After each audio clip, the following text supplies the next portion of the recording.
Good morning and good afternoon. Thank you for stepping into the foul play land with me. As always, I'm your foul player. I wanted to make this video regarding my favorite team of all teams, which is the New York Mets.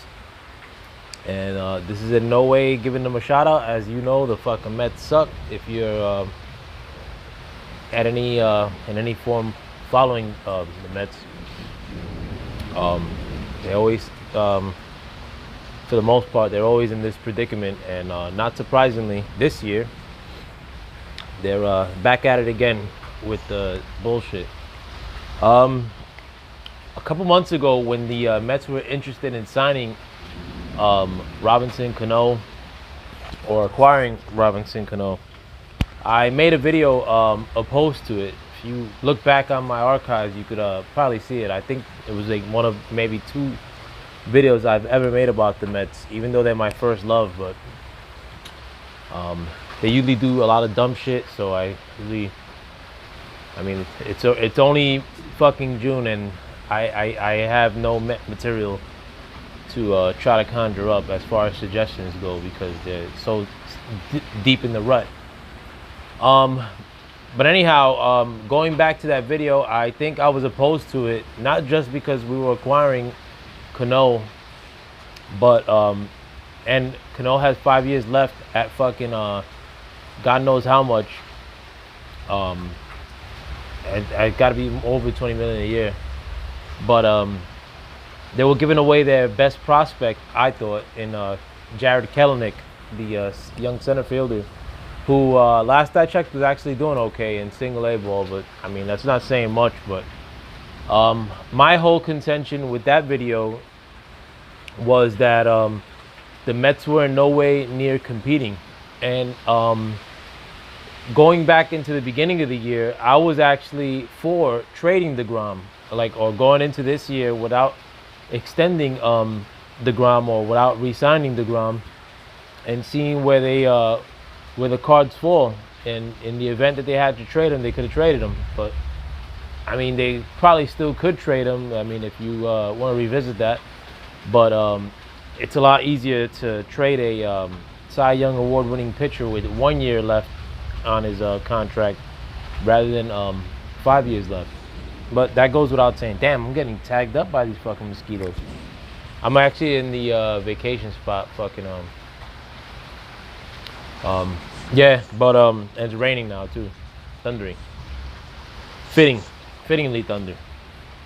But yeah, I was opposed to it then, and I mean, a lot of people, on a personal level, or people that I know and speak to, they're like, oh no, well, Cano's at least a good hitter. And damn, I gotta go inside, bro, with these fucking mosquitoes. Cano's gonna give you good hitting no matter what, and Edwin Diaz is potentially the best closer in baseball. But the amount of money you're getting, that you're getting Cano back for, is just astronomical. Then you lock it into him for 5 years. And on top of that too, Cano is a shitty hitter against left-handers. If you look across baseball, I mean, I don't have the stats in front of me, but I could guarantee you that Cano is one of the worst left-handed hitters against left-handed pitching in baseball. He's got, I mean, if he's more than 250, I'd be thoroughly surprised. I mean, that's a 250 with a very, very rare home run, and he's just very bad as a left-handed hitter against left-handed pitching.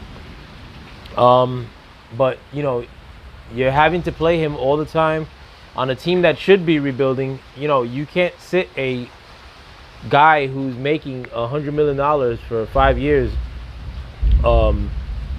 on a team and justify it. You can't make him a bench player where you should be developing players. Now you got this lug of shit playing second base for you.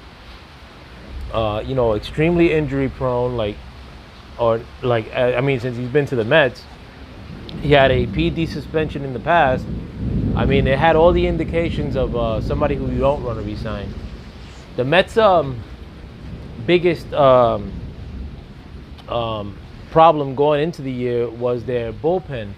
And the sad thing is that there was a lot of good bullpen arms that ended up signing. I mean, um, I wasn't opposed to re-signing Familia. I mean, even though Familia's been stinking it up, but they had Adam Ottavino out there, and Adam Ottavino's beasting. They had others too, who were good bullpen arms, and who weren't even big bullpen splashes, um, or big signings like people that you could have signed less than what Ottavino signed for. You get yourself three of those guys, in addition to a super utility player, and you would have been set. But the Mets, with all their wisdom, they always want to give you the impression, and this is a constant. I mean, like, this is not like something that I'm saying all for whim or because it's 2019 and this is what they did this year. They do this every year. The Mets will give you the impression, or the Wilpons specifically, will give you the impression that they're spending money just so they don't have to make the humongous splash. And I'm not like one that's always for the humongous splash.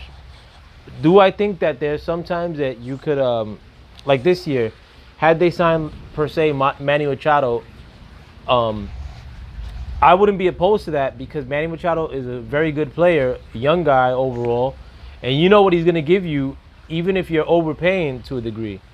But when you're sort of overpaying with Cano, I say sort of, like that's the stance that you got at the beginning of the year, you don't know what he's going to give you, and that could go really shitty. Harper, like, I mean, yeah, you're overpaying him, but you're pretty much assured as to what he's going to give you for at least 6 years. So that's not bad money. When you got somebody like Cano's a fucking relic. Cano's like, at this time, he's what, like 37, 38 years old? Supposedly, he might be older than that. He's already injury prone. He had a PED suspension, so like some of the better numbers he was giving you in the past could have been inflated. But the Mets, in all their wisdom, every year when they have the chance of making a smart investment, or which sometimes unfortunately has to be, it's also tied into having to make a big investment. What they'll do is they'll make a medium to big investment, and it's usually the shitty one. You go back to the year in which Holiday was the top outfielder available, and Jason Bay was the second best outfielder available. Jason Bay, there were reports that he didn't want to come to New York. Jason Bay was a one-trick pony, all power, but the Mets signed him rather than Holiday, and Holiday ended up cementing himself damn near into a Hall of Famer, while Jason Bay was one of the worst players in the league. I mean, the Jason Bay experiment, it was terrible. Like, I mean, like, and the thing is, too, like, with the Mets, when they do end up signing one of these people, a la Cano, a la Jason Bay, a la, Mo Vaughn, the Mets don't say, like, oh, well, we fucked up and we'll just we'll eat that money and we'll go sign the next guy to try to make up for it. No, they'll say, oh, well, he could play, like, there's no way that he could play as bad next year. I mean, as he played last year, so we're gonna retry that fucking experiment.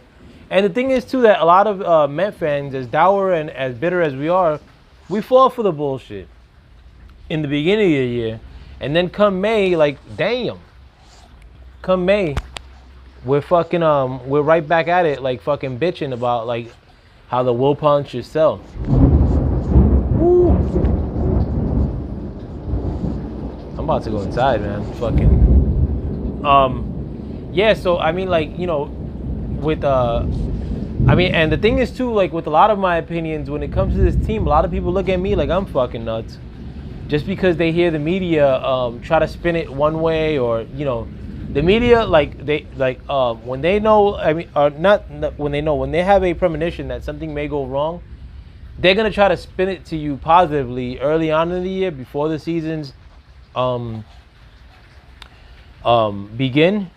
That way, when they go through peaks and valleys, like, they have something to write about. If they tell you, the team's really gonna suck early on, and then it does suck like you expect it to, once the season starts, then there's no peak and valley to write about. It's just, suck, suck, suck, suck, suck, and then you know, very early on, you're not gonna want to hear about it no more. But when they have when they bring you up only to bring you down in the media, that's more of a story. So I mean, like, and it's the same thing with this team, bro. Like, don't fall for the bullshit when the media tells you, oh, well, the Mets have some, a little something working out here. The Mets don't have shit. The Wilpons are fucking trash. Like, they're the worst fucking owners. Like, I mean, like, and I'm not saying that because this is my team. Like, it can't be understated that the Wilpons are the worst owners in all of baseball. I mean, they're always had, like, the Jeff Wilpon's fucking worse than his father, and his father's another a piece of shit. Like, fucking people don't know baseball.